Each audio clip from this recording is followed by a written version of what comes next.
મારો ઉતારો પડશે વિડીયો।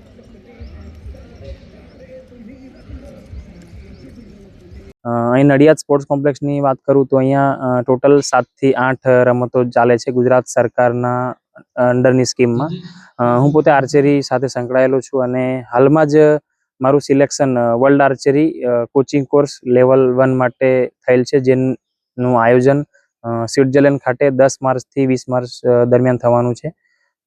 એ કોર્સની વાત કરું તો એ કોર્સ જે છે એ વર્ષમાં એકવાર થતો હોય છે અને એ કોર્સમાં જવા માટે સૌથી પહેલા તો આર્ચરી એસોસિએશન ઓફ ઇન્ડિયા દ્વારા ઝોન લેવલની એક્ઝામ લેવામાં આવે છે, જે એક્ઝામ મેં 2024-25માં પાસ કરેલ હતી।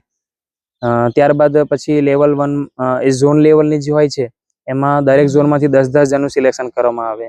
પછી ત્યાર પછી ઇન્ડિયા લેવલની એક્ઝામ કન્ડક્ટ કરતી હોય છે આર્ચરી એસોસિએશન ઓફ ઇન્ડિયા।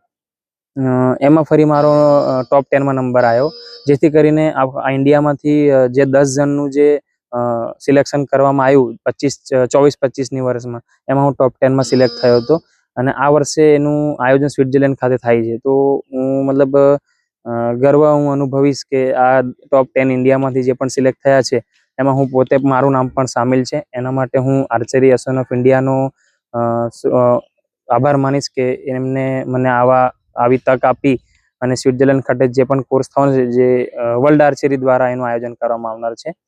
એ કોર્સની વાત કરું તો એ કોર્સનો જે ફાયદો છે એમ છે કે ત્યાં વર્લ્ડ આર્ચરીના જેટલા બી એક્સપર્ટ્સ જે છે કે જે આર્ચરી સાથે જે પણ સંકળાયેલા જે કોચ હોય કે ત્યાંના જે પણ ટેકનિકલ મેનેજમેન્ટ હોય એ લોકો ત્યાં અમને કોર્સમાં માહિતી અને માર્ગદર્શન આપવાના છે અને એ ત્યાં હું કોર્સમાંથી જે પણ શીખીને આવીશ એ હું અહીંયા મારા ખેલાડીઓ જે છે નડિયાદ સ્પોર્ટ્સ કોમ્પ્લેક્સમાં એ લોકોને એનો મતલબ જે પણ શીખીને આવીશ એનો હું લાભ આપી શકીશ એમને।